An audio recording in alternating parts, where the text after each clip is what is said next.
এই জগতে যদি কারো বন্ধু হারিয়ে যায়, বন্ধু হারিয়ে গেলে বন্ধুর মতো বন্ধু মেলে। যদি কারো স্বজন সখা হারিয়ে যায়, স্বজন হারিয়ে গেলে স্বজনের মতো স্বজনে মেলে। কিন্তু প্রাণের ভাই কানাইয়া রে, জানিস ভাই এই জগতে তোর মতো যদি কারো প্রাণের ভাই হারিয়ে যায়, তোর মতো যদি কারো প্রাণের ভাই হারিয়ে যায়, এই জগতে প্রাণের ভাই হারিয়ে গেলে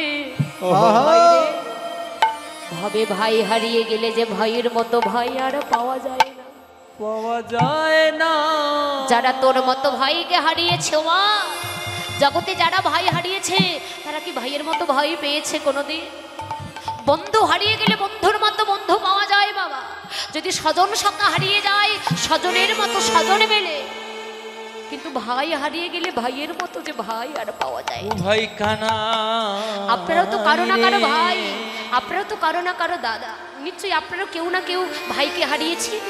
যারা এই ভাইকে হারিয়েছেন হয়তো তারাই জানে বাবা এই বেদনার কথা। লঙ্কার মাটিতে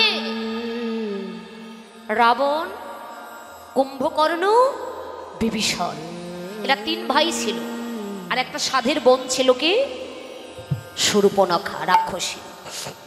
রাবণ, কুম্ভকর্ণ, বিভীষণ। আমরা রাবণের কিন্তু বাহিরটা জানি বাবা, ভিতরটা জানি না। আমরা সবাই জানি রাবণ কৃষ্ণকে ভালোবাসে না, কিন্তু লঙ্কার মাটিতে রাবণের মতো কৃষ্ণ ভক্ত আর কেউ ছিল না বাবা। একটা অন্ধকার ঘরে যদি আপনি প্রদীপ জ্বালান, অন্ধকার ঘরে প্রদীপ দিলে অন্ধকার ঘরটা কিন্তু ওই প্রদীপ কিন্তু আলোকিত করে। যে প্রদীপ আলো দিচ্ছে কিন্তু সেই প্রদীপের তলাটা কিন্তু অন্ধকার। অন্ধকারে ঘরে প্রদীপ জ্বালালে যেমন অন্ধকার ঘরটা আলোকিত হয়, কিন্তু প্রদীপ আলো দিচ্ছে বটে, কিন্তু প্রদীপের নিচেই কিন্তু অন্ধকার। লঙ্কার মাটিতে রাবণের মতো কৃষ্ণ ভক্ত কেউ ছিল না, কিন্তু আমরা জানি যে রাবণ কৃষ্ণকে ভালোবাসতেন না। ওই যে রাম রাবণের যুদ্ধ হয়েছিল এটা জানি, তাই তো? কিন্তু রাবণের বাহিরটা দেখলাম, তার ভিতরটা দেখলাম না। তিনি আদেশ দিয়েছিলেন এই লঙ্কার মাটিতে কাউকে হরিনাম করতে দেব না। তথাপিও বিভীষণ হরিনাম করেছিল বাবা, তাই না? চুপি চুপি যখন ঘরে হরিনাম করছিল, কথাটি শুনে ঘরে প্রবেশ করে দেখে সত্যি বিভীষণ হরিনাম করছেন, কৃষ্ণ নাম করছে। ক্রোধান্বিত হয়ে যেই না নিজের পদ দিয়ে বুকে একটা আঘাত করলে, বিভীষণ রাবণের চরণটা জড়িয়ে ধরে বলছে, দাদা তুমি আমার এই পাষাণ হৃদয়ে তোমার এই কোমল চরণ দিয়ে তুমি আমায় আঘাত করলে, তুমি তো কোনো ব্যথা পাওনি দাদা। একেই বলে ভাই। আপনারা তো কারো না কারো ভাই। আমরা কিন্তু বলি ঘর শত্রু বিভীষণ, এই কথাটা আমাদের না, এই কথাটা সেই সময় লঙ্কার মাটিতে বলেছিল ঘর শত্রু বিভীষণ। এই জগতে দেখবে ভাই হয়ে ভাইকে শাসন করা যায় না বাবা, যায় না। একটা শাসনের কথা বলে সঙ্গে সঙ্গে প্রতিবাদ করে, মারা তো দূরের কথা, একটা শাসনের কথা বলেই প্রতিবাদ করছে। আর সেই লঙ্কার মাটিতে দেখুন রাম রাবণ, রাবণ, কুম্ভকর্ণ আর বিভীষণ, তাদের মাঝে ভ্রাতৃত্ববোধটা কিরকম ছিল। এই জগতে দেখবেন এক ভাই আর এক ভাইয়ের মুখ দেখতে চায় না, এক ভাই আর এক ভাইয়ের মুখ দেখতে চায় না। তাই কি করছে? পাঁচি দিচ্ছে, জায়গা জমিনে লাঠালাঠি হচ্ছে, কাটাকাটি মারামারি হচ্ছে। কিন্তু লঙ্কার মাটিতে তারাই ছিল ভাই।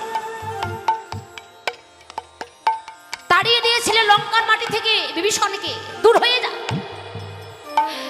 বিভীষণ কাঁদতে কাঁদতে কোথায় গেলেন? অযোধ্যাপুরীতে রাম লক্ষ্মণের কাছে। সারাটা রাত রাবণ আর ঘুমাতে পারেনি, ছটফট করছে, ভাইকে তাড়িয়ে দিলাম না জানি কোথায় যে গেল। সারাটা রাত ছটফট করছে। রাত্রি প্রভাত হতে না হতেই পরের দিন অযোধ্যাপুরী থেকে ডাকছে, ভাই ভাই রে। লক্ষ্মণ বলছে, ছি ছি, তোমার লজ্জা করে না?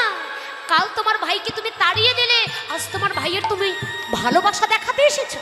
তোমার ভাইকে তুমি নিতে এসেছো? রাবণ বললেন, লক্ষণ, ভালোবাসা দেখাতে আসে, আমার ভাইকে আমি নিতে আসিনি, আমি দেখতে এসেছি।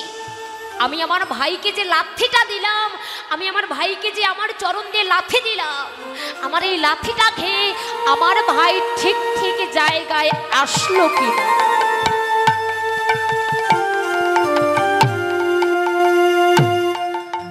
রাবণ যদি ওই লাথিটা না দিত, লঙ্কার মাটি থেকে যদি তাড়িয়ে না দিত, বিভীষণ তো সেই রামের কাছে যেতে পারতো না বাবা।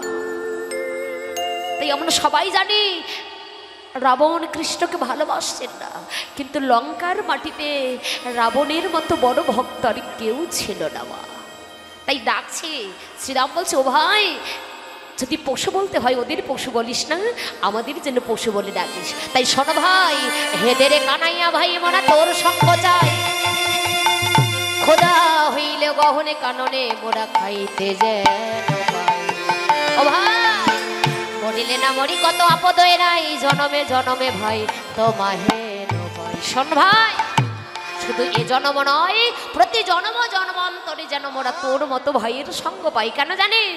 মোরা স্বপনে কখনো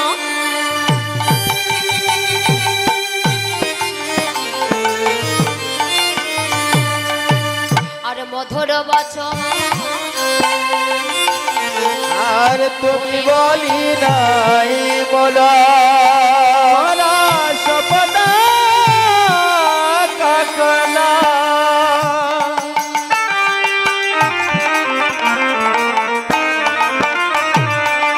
মধুর বাচনা তুমি বলি নাই মোরা। ও কি ভাই ওরে রে, আহারে রে রে, ও ভাই কানা, হরি বল হরি বল হরি বল।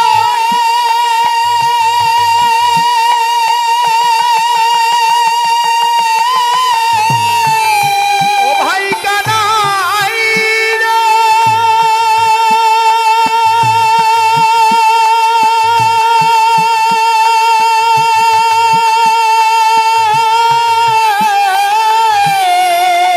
ওরে রে ওরে রে হারে রে,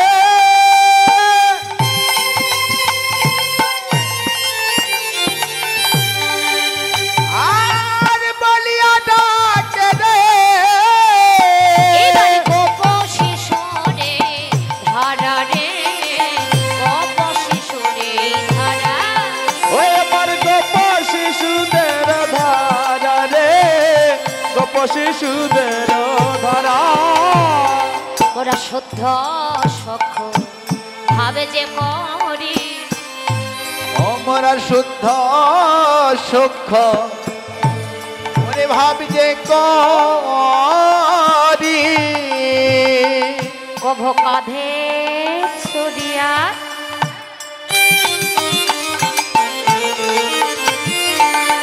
তোর কান্ধে চড়ি ভাই রে, ওরা শুদ্ধ সখ ভাবে যে করি। মোরা কাঁধে চড়িয়া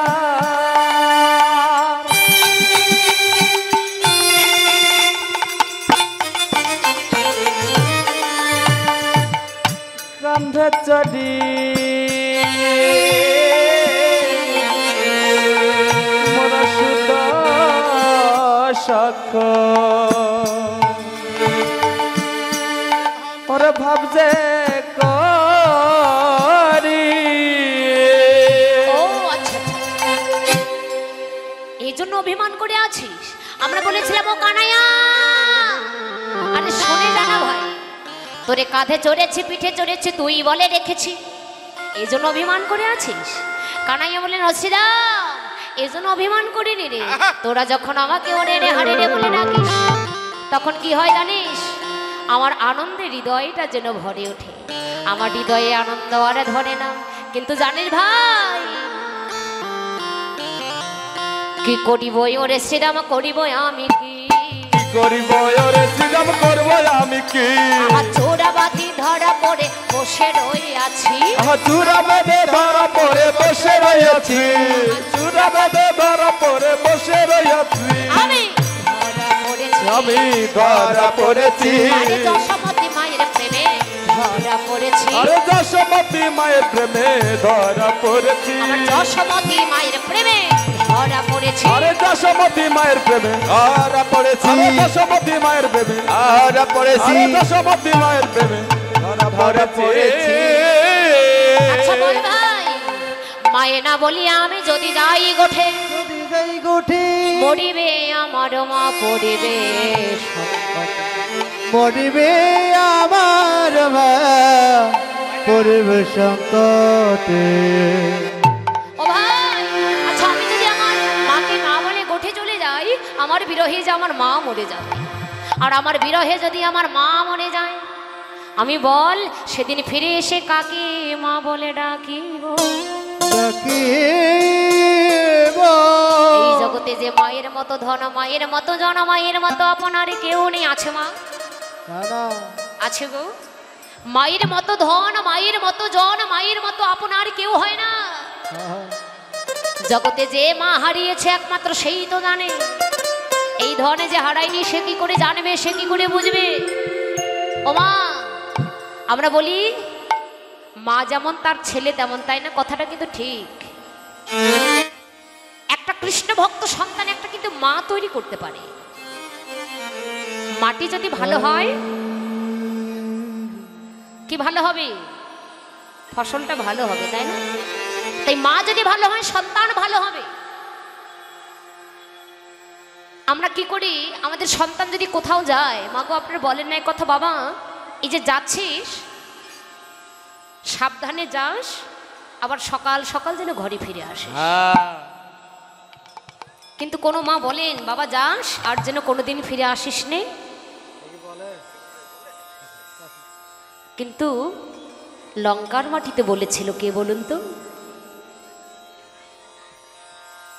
রাবণের ভাইপো নাম হলো কে? সেই 5 বছরের শিশুটার নাম কি ছিল? তরণী সেন। রাবণ যখন ভাই বিভীষণকে তাড়িয়ে দিলেন, কুম্ভকর্ণকে তাড়িয়ে দিলেন, একাই ছিল লঙ্কার মাটিতে, কেউ ছিল না, কান্না ছাড়া তার কোনো কিছু ছিল না। তরুণী তখন ছোট 5 বছরের শিশু, বন্ধুদের সঙ্গে খেলা খেলছিল। হঠাৎ করে শুনতে পেল আমার রাজ্যে কে যেন কাঁদছে। ছুটে এসে দেখতে পাচ্ছি, জেঠুমণি তুমি কাঁদছো কেন? কি হয়েছে তোমার? ও জেঠুমণি তুমি কাঁদছো কেন? বলো কি হয়েছে? খোকা রে, আমার যে আর কেউ নেই রে খোকা। জেঠুমণি কেউ নেই, তাতে কি হয়েছে? তুমি ভুলে গেলে নাকি? আমি তো আছি। ওরে তুই যে এখনো অনেক ছোট। আমি ছোট হয়েছি তাতে কি হয়েছে জেঠুমণি? বলে তুমি কেন কাঁদছো? আমি তো একদিন বড় হব নাকি? ওরে আমার যে একটা ইচ্ছা ছিল। কি ইচ্ছা জেঠুমণি? জানিস আমি যে বড় আদরে করি, বড় ভালোবেসে তোর নাম রেখেছি তরণী। ও তরণী, ভালোবেসে তোর নাম রেখেছি তরণী। বাবা তরণী কথার অর্থ কি বাবা? নৌকা, নৌকা, নৌকা। তরণী কথার অর্থ হলো নৌকা। তাই রাবণ বলছে, ও তরণী আমি বড় ভালোবেসে আদর করে তোর নাম রেখেছি তরণী। আমি জানি এই জগতে তো আমার বলতে কেউ নেই, তাই এই ভব জগৎ থেকে ভব নদী পার করতে পারবি একমাত্র তুই তরণী।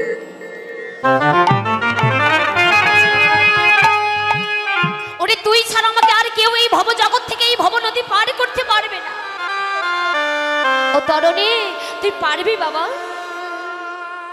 সেই অযোধ্যাপুরীর রঘুপতি রামচন্দ্রের সঙ্গে যুদ্ধ করতে পারবো জেঠমণি? ও জেঠমণি আমি পারবো, তুমি কেঁদো না। খোকারে তুই যে এখনো অনেক ছোট। জেঠমণি আমি ছোট, তাতে কি হয়েছে? আমার মা বলেছে বাবা রে, যুদ্ধ করতে গেলে বড় হওয়া লাগে না, ক্ষমতা লাগে না।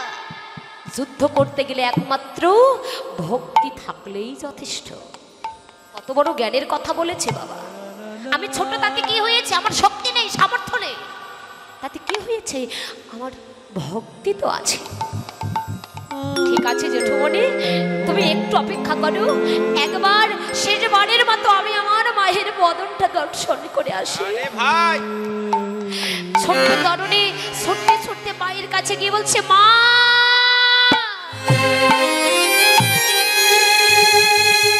মাগো এসো মা, শেষবারের মতো আমি একেবারে তোমার বদনটা দর্শন করে, আরে আরো হয়তো তোমার এই চাঁদ বদনে কোনোদিন দর্শন করতে পারবো না, তরুণী কোনোদিন তোমাকে মা বলেও ডাকতে পারবো না, কিন্তু মাগো আমি শেষবারের মতো তোমার কাছে একটা দিনের ভিক্ষা চাইতে এসেছি।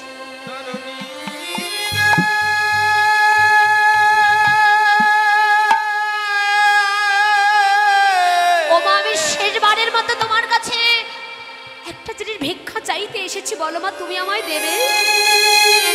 জানো মা, তুমি আমার মনে করো না তোমার কাছে কোনো ধন সম্পদ টাকা পয়সা কোনো ঐশ্বর্য আমি চাইতে এসেছি। ও মা, জন্ম হলে মৃত্যু অবধারিত, আজ হোক কাল হোক মরতেই হবে। তরুণী বলছে, জানো মা শেষবারের মতো তোমার কাছে আমি যে ভিক্ষাটা চাইতে এসেছি, ও মা জন্মেছি মরতে তো হবেই, তো আমার শেষ ইচ্ছা হলো আমি মরার পূর্বে আমি আমার সর্বাঙ্গে একবার রাম নাম লিখতে চাই। তুমি আমার রাম নাম, তুমি আমায় সেই রাম নামের ভিক্ষাটা তুমি আমায় দেবে মা? সর্বাঙ্গে রাম নাম লিখে দিচ্ছে, কিন্তু বিধির কি বিধান, ভগবানের লীলা বোঝা বড় দায়। লিখতে লিখতে তার গলাতে কিন্তু লেখাটা ভুলে গিয়েছিল, সর্বাঙ্গে লিখেছে কিন্তু গলাটা বাদ পড়ে গেছে। এবার সর্বাঙ্গে রাম নাম লিখে দিয়ে মা বলছে, খোকা রে তুই তো যাচ্ছিস রামের সঙ্গে যুদ্ধ করতে, কিন্তু খোকা আমি তোকে আশীর্বাদ করছি, যা তুই অযোধ্যাপুরীতে রঘুপতি রামচন্দ্রের সঙ্গে যুদ্ধ করতে, আমি আশীর্বাদ করছি তুই যেন এই অযোধ্যাপুরীতে আহা, এই লঙ্কার মাটিতে যেন আর কোনো দিন ফিরে আসিস।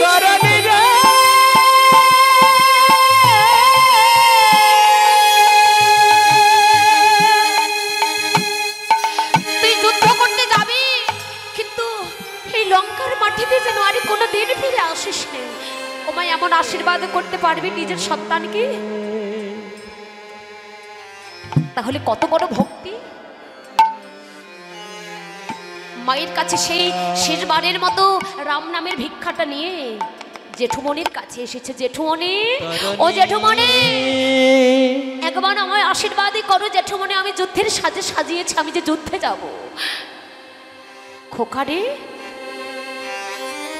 তোর সর্বাঙ্গে রাম নাম লেখা দেখা পাচ্ছি, তোর সর্বাঙ্গে যে রাম নাম লেখা দেখতে পাচ্ছি, কে কে তোকে রাম নাম লিখে দিল রে খোকা?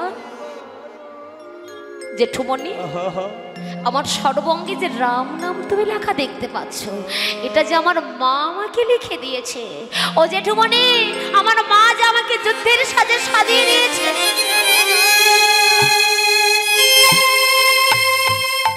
কি বলছিস? তোর মা তোর অঙ্গে রাম নাম লিখে দিয়েছে? তোর মা তোকে যুদ্ধের সাজে সাজিয়ে দিয়েছে? ওরে, তোর মা যদি আমার ছোট ভাইয়ের বউ না হতো, তোর মা যদি আমার বয়সের ছোট না হতো, আমি তোর মায়ের দুটো চরণ যুগল ধরে প্রণাম করতাম।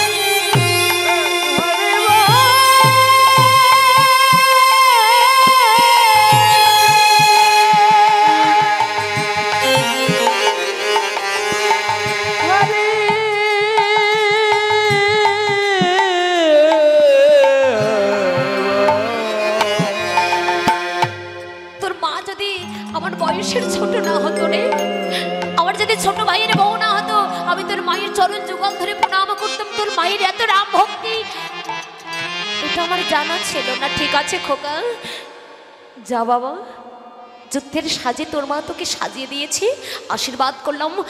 ওই অযোধ্যাপুরীতে তুই যাচ্ছিস যুদ্ধ করতে, কিন্তু আর যেন কোনোদিন ফিরে আসিস রে বাবা। ঠিক আছে জেঠুমনি, আমায় আশীর্বাদই করো, আমি রামের সঙ্গে যুদ্ধ করতে যাবো, আর যেন কোনোদিন এই লঙ্কার মাটিতে আমি ফিরে না আসি। এই বলে যুদ্ধ করতে গেলে রঘুপতি রামচন্দ্র সেই 5 বছরের তরুণীকে দেখে, বিভীষণ তো কাছে আছে, বলছে এবার তোমায় পরীক্ষা করবো বিভীষণ, দেখে তুমি আমায় কত ভালোবাসো। তুমি আমাকে বেশি ভালোবাসো না তোমার পুত্রকে বেশি ভালোবাসো?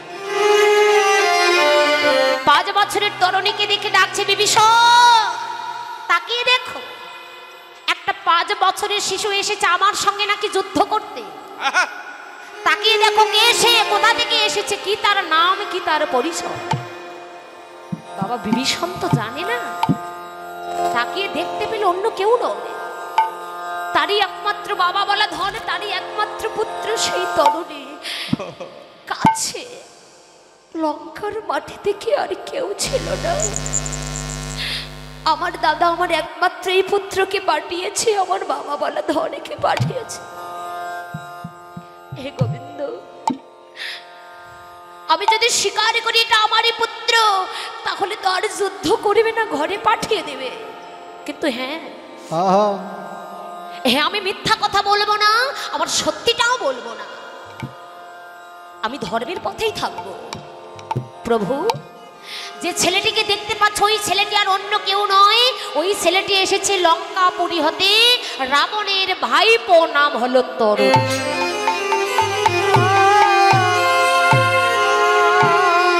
বাবা মিথ্যা কথা কিন্তু বলেনি যে আমার পুত্র কি, মিথ্যা বলেনি, সত্যটাই বলেছে। আবার এদিকে ভাবছে এটা বলা যাবে না যে আমার পুত্র, সত্যি বলা যাবে না, বাস্তবটাই বলবো, কিন্তু মিথ্যাও বলবো না, আবার সত্যিটাও বলবো। ঠিক ঠিক বলেছে যে লঙ্কার মাটি থেকে এসেছে রাবণের ভাইপো, নাম তরুণী, কিন্তু বলেনি এটা আমার পুত্র। ধর্মকে বজায় রাখতে হবে। ভগবান বলছে দেখে আর কত সহ্য করতে পারে। তরুণীর সঙ্গে যুদ্ধ করছে, কিন্তু বাবা রঘুপতি রাম সেই 5 বছরের শিশুর সঙ্গে পাচ্ছে না। বলছে বিভীষণ তাকিয়ে দেখো, 5 বছরের শিশু আমার সঙ্গে যুদ্ধ করতে আসছে, কিন্তু আমি কিছুতেই তাকে পরাজয় করতে পারছি না। কেন জানে? তাকিয়ে দেখ ছেলেটির সর্ব অঙ্গে রাম নাম লেখা আছে রে। যে আমার নামের কবজে পড়েছে, তাকে আমি যতই বান মারি না কেন আমার কোনো বানেই যে কাজ করবে না। ও বিভীষণ বলে দাও ছেলেটির কোন জায়গায় বান মারলে ছেলেটির মৃত্যু হয়ে যাবে। বাবা আপনার তো কারো না কারো বাবা, আপনার সন্তান আছে, নিজের সন্তানের মৃত্যু নিজে আপনার কি হাত দিয়ে ডেকে আনতে পারবেন, নিজে স্বীকার করতে পারবেন? বিভীষণ স্বীকার করছে দয়াময়, ছেলেটির সর্বাঙ্গে রাম নাম লেখা আছে, কিন্তু তাকিয়ে দেখো দয়াময় ছেলেটির গলাতে রাম নাম লেখা নেই। ছেলেটির গলাতে যদি রাম নাম যেহেতু লেখা নেই, যদি গলাতে তুমি বান মারো ছেলেটির মৃত্যু হয়ে যাবে। বাবা হয়ে নিজের সন্তানের মৃত্যুর কথা বলছে। প্রভু বলছে এটাই তো চেয়েছিলাম, দেখি আর কত সইতে পারো। এবারে যেই না আমার প্রভু তরুণী সেনের গলাতে বান মারলেন, বানটি মারার সঙ্গে সঙ্গে তরুণী সেনের মস্তকটা প্রভুর চরণে আছাড় খেয়ে পড়ে হারা প্রভু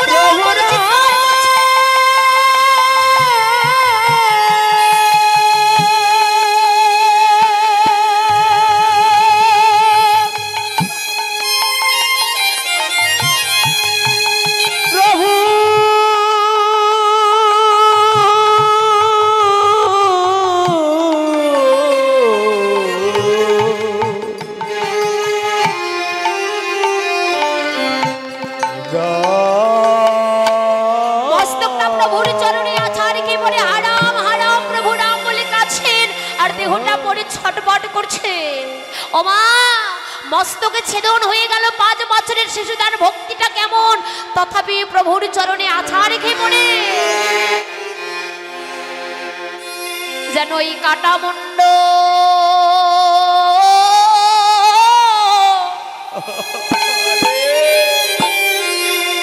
রামনা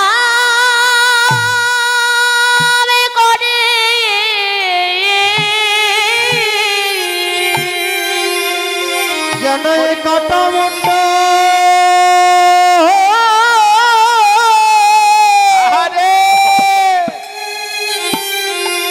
ওরে রাম নাম করে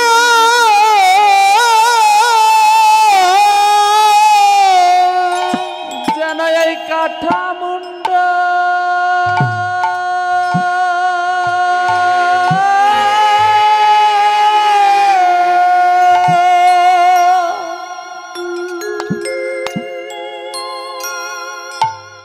রমনা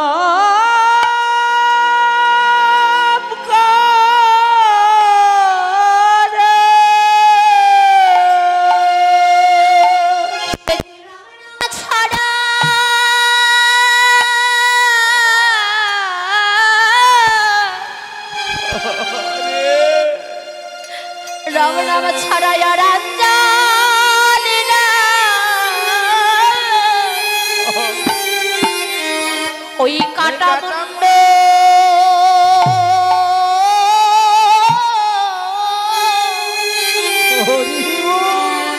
রাম নামে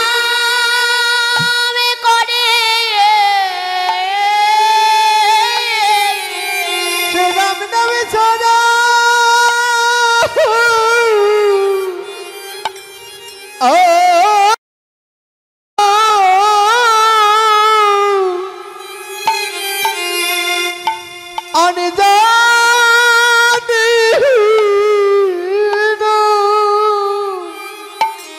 ওই কাটা মুন্ড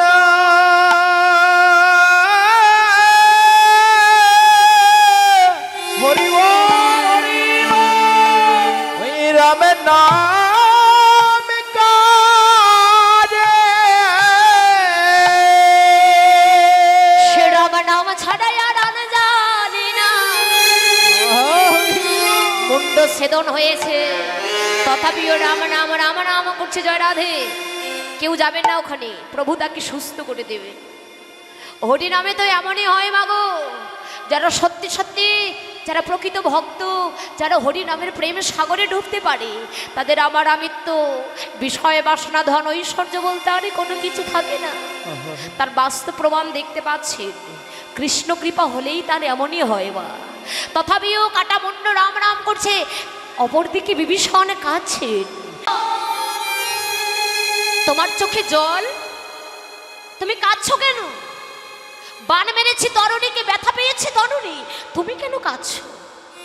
সত্যি করে বলো, যে ছেলেটির মৃত্যু হয়ে গেল, ওই ছেলেটির সঙ্গে কি তোমার কোনো সম্পর্ক আছে? এক্ষণে যে ছেলেটির মৃত্যু হলো, এই ছেলেটির সঙ্গে কি তোমার কোনো সম্পর্ক আছে? শোনো বাবা, একজনের সঙ্গে আর একজনের যদি সম্পর্ক না থাকে, একজন কিন্তু আর একজনের জন্য কাঁদতে পারে না মা, পারে? একজনের সঙ্গে আর একজনের সম্পর্ক থাকলেই কিন্তু একজন আর একজনের জন্য কাঁদতে পারে। বিভীষণ সত্যি করে বলো, ওই ছেলেটির সঙ্গে কি তোমার কোনো সম্পর্ক আছে? প্রভু, যে ছেলেটির এখনই মৃত্যু হয়ে গেল, ওই ছেলেটি আর অন্য কেউ নয়, ওই ছেলেটি যে আমারই একমাত্র পুত্র, নাম হলো তরুণী। বিভীষণ এতক্ষণ বলনি প্রভু, এতক্ষণ যদি আমি স্বীকার করতাম, তাহলে যে আমার সন্তানের মৃত্যু যে তোমার হাতে হতো না। কজনার ভাগ্যে আছে ভগবানের নিজ হাতে সেই সন্তানের, তার পুত্রের মৃত্যু হয়। বিভীষণ, তোর ভক্তিতে পরাভূত হলাম, বল কি চাস? দয়াময়, কোনো কিছু চাই না, কিন্তু আমি যা চাইবো তাই কি তুমি আমায় দেবে? বলো তুমি কি চাও? যদি আমি দিতে না পারি, তাহলে কেউ তো আমাকে ভক্তের অধীনে ভগবান বলবে না।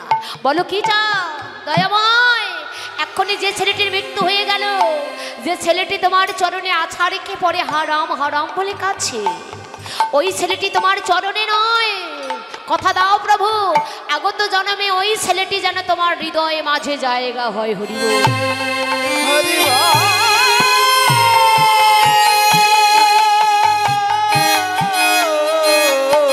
রঘুপতি রামচন্দ্র বলেছিলেন তথাস্তু। তবে এই জন্মে নয়, আগত যুগে আমি যেদিন বৃন্দাবনে কৃষ্ণচন্দ্র হব, সেদিন তোমার এই ছেলে হবে আমার প্রাণের প্রাণ, প্রাণের প্রিয় সখা, নাম হবে সুবল সখা। আগত জন্মে যেদিন আমি বৃন্দাবনে কৃষ্ণচন্দ্র হব, সেদিন তোমার এই ছেলে, এই তরুণী হবে আমার প্রাণের প্রাণ, প্রাণের বন্ধু, নাম হবে সুবল সখা। হরি বল, হরি বল। তাই তো বাবা, ভগবানের প্রিয় হতে গেলে এত সহজ নয়, তার প্রমাণ আপনারাই পাচ্ছেন। ভগবানের প্রিয় হতে গেলে অনেক কষ্ট করতে হয়, কষ্ট ছাড়া কোনোদিন তার কৃপা পাওয়া যায় না। হরি বল।